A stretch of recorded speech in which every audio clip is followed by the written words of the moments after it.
Let's get it. As one Crookshank, your one and only Move Swiftly speaker, checking in for a daily Move Swiftly thought, giving you a perspective on teamwork you will not get anywhere. So we do not teach you how to rise to the occasion here, folks. What we teach is how to fall to your level of preparation. Make your move Monday. Make your move Monday. Here we are.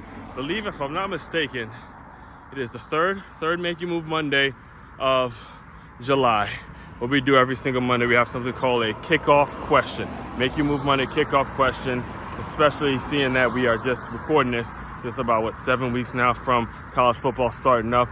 There's a lot I got to get to in the question. We'll just get right to the question, and I'll dive deeper as I always do. I'll dive deeper. Make sure you're liking, commenting, subscribing, sharing this channel out, because I'll be diving deeper into this concept, into the question in about an hour or so from this very recording. But the question is, what/who do you believe in? All right, it's kind of a two-part question. We're gonna be unpacking it. All right, but what do you believe in? Who do you believe in? And I'm saying believe in, not believe. I want to make sure I am deciphering the two, because the whole theme, it started from the concept, the question of how do you know a person believes you or believes in you.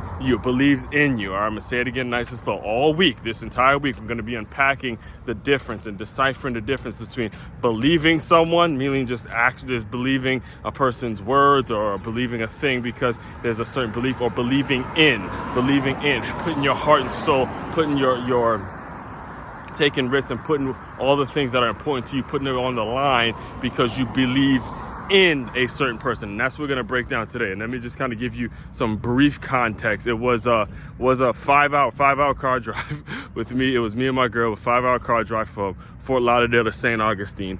And the funny thing is, I had asked her the question about a week before, and it never actually got answered. But it was something that I asked that stayed in my brain and kind of pondered on over time.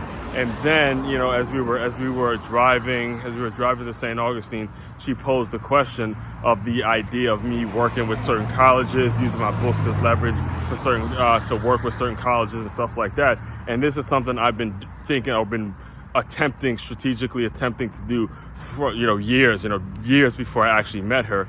And seeing that she asked that question, it gave me the thought internally, hey, this is a person that believes in Aswan. She's not just believing Aswan's going to do all these cool things that he says he wants to do, but she's believing in him because she's asking the questions that are things that I had already attempted to do and am working towards doing. That's when you believe in a person. There's an alignment. There's a action-oriented mentality that you and another person have. Now, I'm using her as an example, but there's tons of people outside of just a romantic thing or physical thing or anything like that. There's tons of people that you can use this method with in terms of, hey, does this person believe me or believe in me? And a lot of it centers around action. So we're going to be unpacking it today, tomorrow, and Wednesday, just unpacking the entire thing.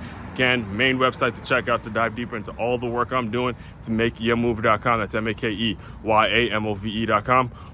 MOVE.com. One-stop shop for your teamwork and your self-development needs. As one Crookshank, your one and only Move Swiftly speaker, checking out. You guys continue to move swiftly. We will talk more soon.